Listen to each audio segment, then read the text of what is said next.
Comenzaremos el tema dando el concepto de dependencia cultural, pero antes daremos una pequeña introducción. Hace más de 30 años, las primeras voces latinoamericanas definieron y denunciaron la dependencia cultural. ¿Cómo? Es la dependencia de un país en los medios de comunicación y una cultura de otro. Estados Unidos dominaba las ondas de radio, pantallas de televisión, columnas de periódicos y kioscos de distribución, lo que ocasionó un paradigma capitalista e imperialista. Bueno, ahora, ¿qué es dependencia cultural?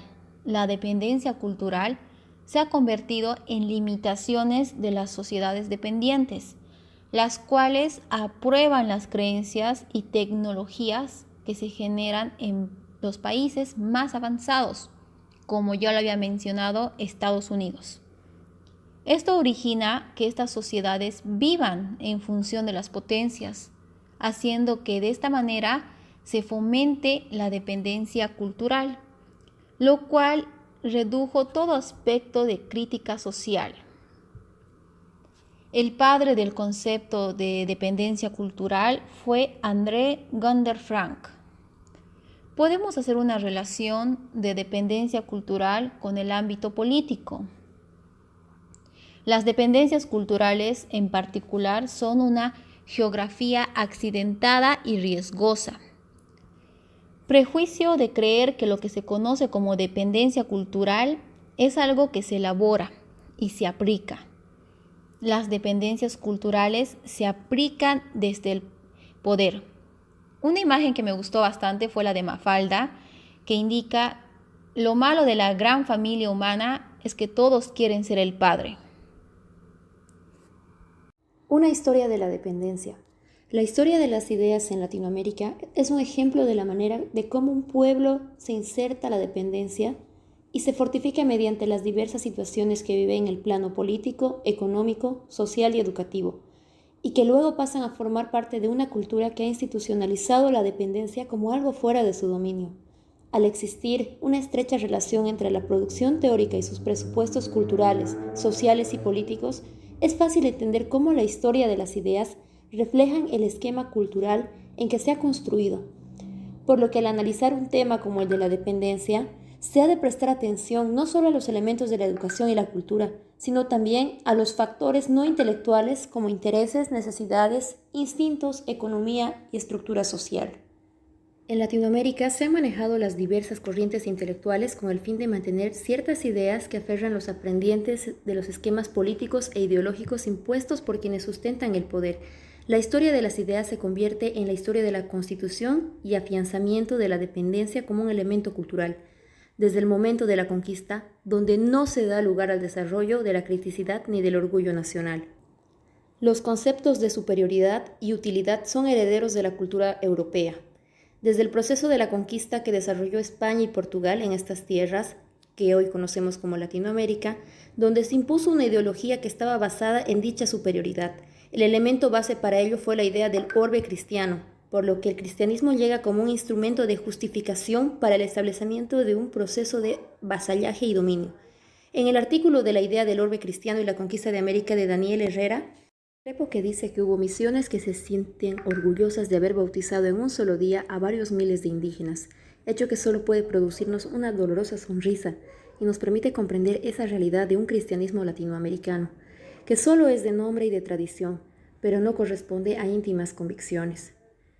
De esta manera comienza nuestra historia, marcada por los parámetros occidentales, ya que lo sucedido antes de la conquista, según la institucionalización de la disciplina histórica, no se denomina como historia por no contar con textos escritos. Es así como nuestra historia o es una copia del occidente o la posibilidad de estudiarla la occidentaliza. Por ello, Rodolfo Koch señala que no solo puede ser historia un cúmulo de palabras con hechos científicamente estudiados que nos sobrepasan y que nos pesan porque nos confirman constantemente nuestra inferioridad ante países míticos que fueron tomados como ejemplo. La conquista está atravesada por el principio del maltrato, la esclavitud y el exterminio del indio, a lo que se añade el hecho de que el nativo en un comienzo se resiste al vasallaje. No obstante, el conquistador acude a diversos medios para lograr el sometimiento total, siendo justificado como: «Mas si no lo hacéis, con la ayuda de Dios, emplearemos la fuerza contra vosotros y os someteremos al yugo de la iglesia y del rey como es ley frente a los vasallos rebeldes. Os despojaremos de vuestros bienes y os haremos esclavos a vosotros, a vuestras mujeres y vuestros hijos. Al mismo tiempo declararemos que las muertes y daños que recibieron por ello serán por vuestra culpa». Con el argumento anterior se ejerció el derecho de la conquista, observándose en este proceso la prevalencia del interés por las riquezas americanas ante el interés evangelizador. No solo se hicieron dueños de la tierra y las riquezas de los nativos, sino que también los humillaron y los trataron como seres inferiores. Recurrieron a todo tipo de terminologías para distinguir a esos pueblos y acuñaron conceptos primitivos, bárbaros y salvajes para definirnos. Estimaban que la cultura europea y su civilización estaban en un estado superior de evolución del ser humano. Dejaron de lado el aspecto histórico por creer que, como la mayoría de esos pueblos no tenían textos que estaban escritos, no tendrían una historia. Solo quedaba una posible alternativa, que era la eliminación del otro.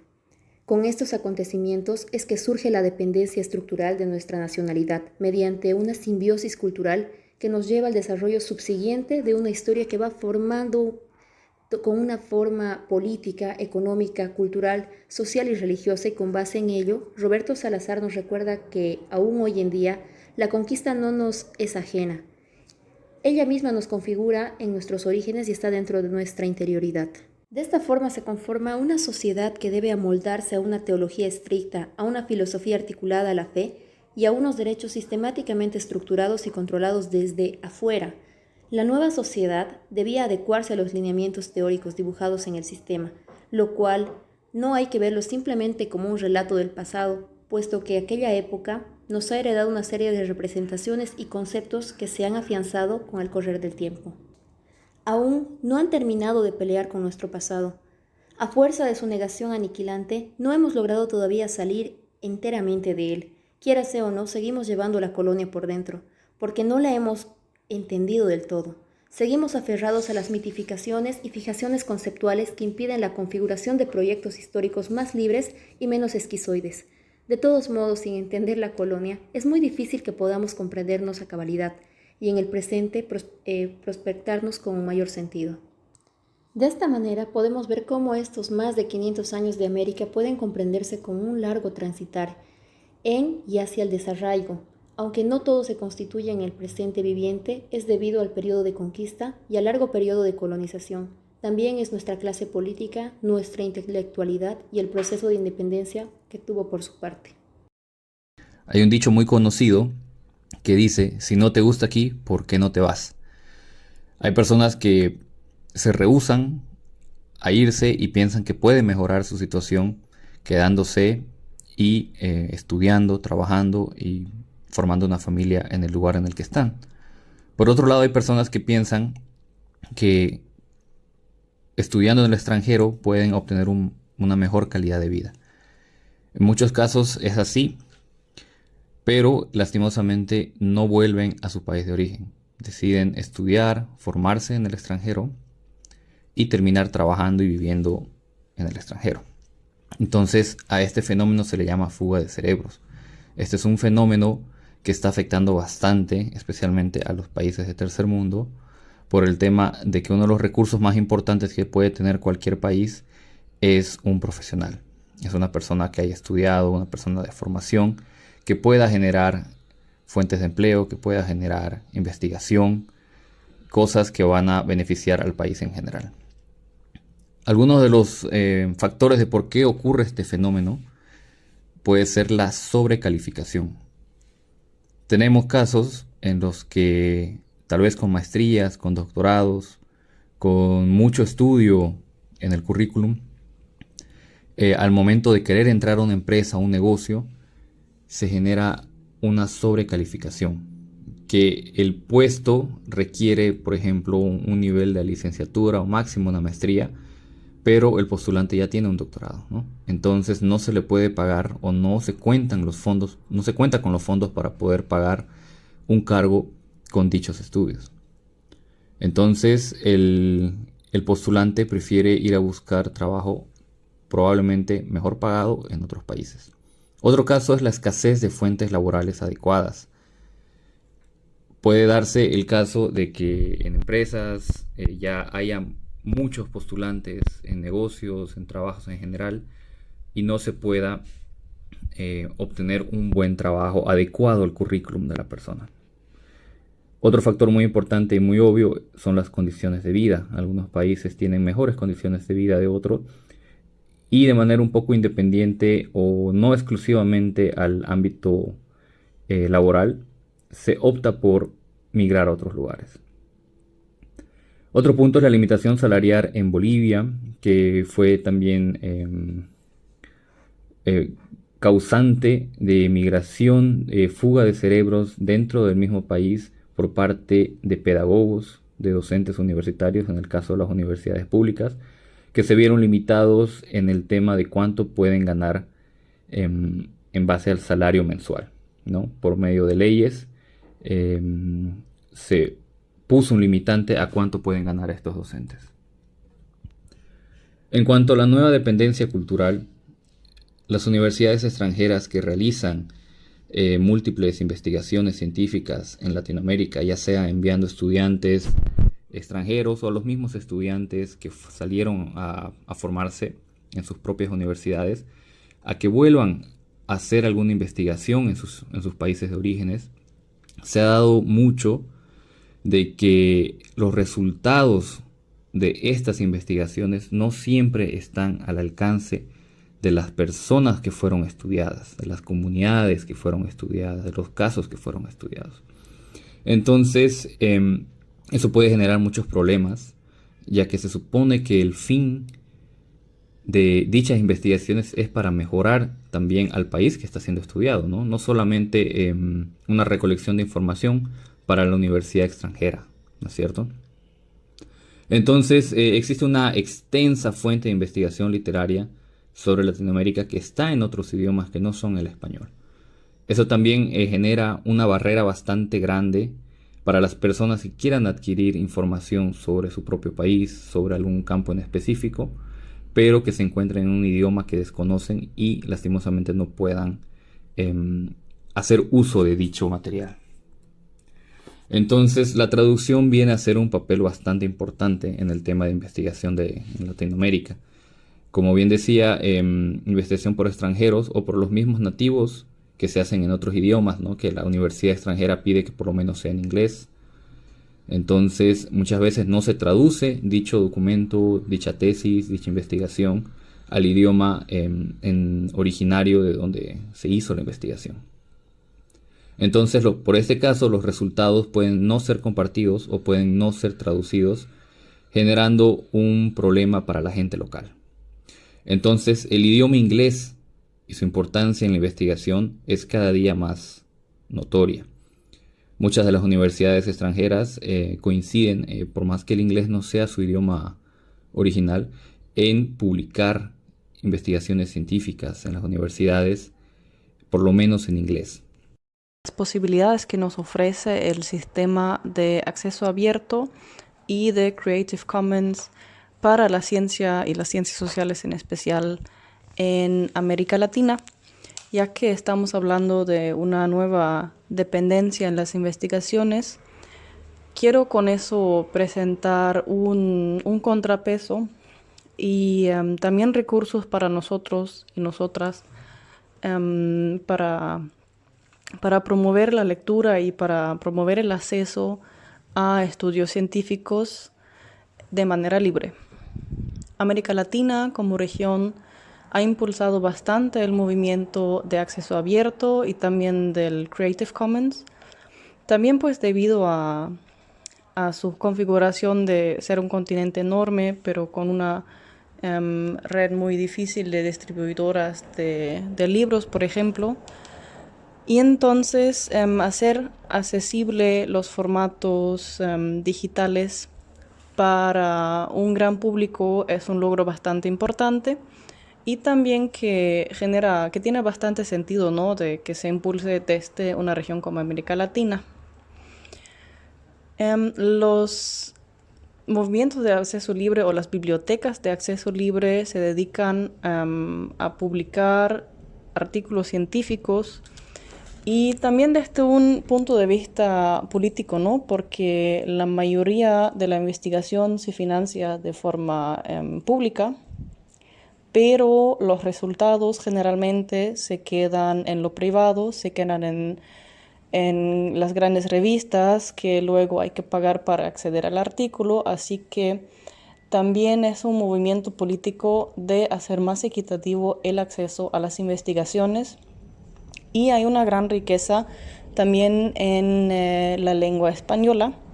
Y he, por ejemplo, aquí dejado algunos links que son los más importantes a mi parecer, que facilitan ese acceso. Uno es Redalic y también la Biblioteca de Claxo del Consejo de Ciencias Sociales de América Latina, donde encontramos una gran variedad de artículos, incluso libros enteros, también por ejemplo de politólogos bolivianos, hay libros de Luis Tapia, de René Zavaleta, que encontramos republicados desde Claxo. Así que como contrapeso queremos destacar esa oportunidad. Paradigma de la dependencia cultural. Hace más de 30 años, las primeras voces latinoamericanas definieron y denunciaron la dependencia cultural, la dependencia de un país en los medios de comunicación y la cultura de otro. Filósofos, sociólogos, semiólogos, politólogos y políticos de toda la región acusaron a los Estados Unidos de dominar las ondas de radio, las pantallas de televisión, las columnas de periódicos y los kioscos de distribución. El paradigma de la dependencia que usaban en su análisis apuntaba a la estructura de la dominación capitalista e imperialista. Para explicar las relaciones interamericanas, incluyeron a las culturales y las comunicaciones. Los sucesos ocurridos desde entonces cuestionan la validez de los planteamientos y las soluciones que se intentaron en base a ellos. Para esto se tiene tres visitas al paradigma de la dependencia cultural, que está el fracaso del estatismo cultural, la seducción, atracción del mercado libre y la cultura popular. El fracaso del estatismo cultural.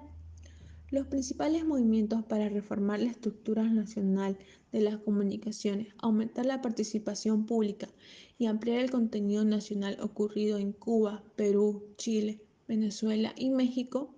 Los argumentos en contra de la dependencia cultural y los esfuerzos por recuperar el control nacional sobre los medios y contenidos jugaron un papel importante en estos movimientos de reforma.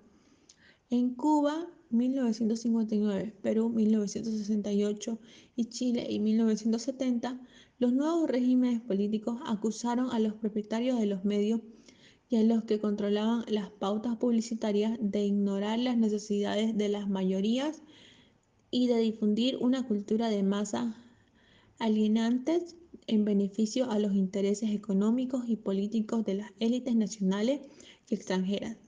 Las reformas de las comunicaciones se enmarcaron en diversas filosofías públicas marxistas, nacionalistas, autoritaristas, socialistas y demócratas de libertad. La seductiva atracción del libre comercio. Con la posible excepción de Brasil, las políticas estatales de restricciones de las influencias externas sobre las comunicaciones fueron desechadas por los regímenes militares que gobernaron América Latina desde mediados de la década de los 70. La política de comunicaciones de los militares fueron combinadas de expansión comercial e innovaciones tecnológicas en el mercado abierto a la iniciativa empresarial, causadas por corrupción, censura y una sofisticada propagación estatal. Los regímenes autoritarios que gobernaron Brasil, Chile, Uruguay, Argentina, Paraguay y la mayor parte de América Central aplicaron un control político y una censura casi total sobre la radio, televisión y los diarios y revistas. Simultáneamente, las políticas económicas de libre mercado, en crecimiento en el sector privado y las aplicaciones de uso de publicidad, procesos favorecen a los gobiernos militares e incentivaron el desarrollo de los medios comerciales de comunicación. La cultura popular. El análisis de la cultura popular usan términos tales como reconversión, resignificación y resemantización para describir la constante recreación de los signos culturales que se transmiten en los medios de comunicación. Este proceso mantiene en vivo a los portadores de lo popular e incide a que sean totalmente absorbidos por la reestructura del poder dominante. Algunos de los primeros analistas de la dependencia cultural criticaron el concepto de la función activa de la cultura popular, por lo cual alejaba la atención denominante y el poder ejercido por los medios. Según ellos, no es cierto que porque los receptores producen activamente significado en el acto de consumir los mensajes, el resultado no sean homogenizados y la dependencia, sino la diversificación y la libertad.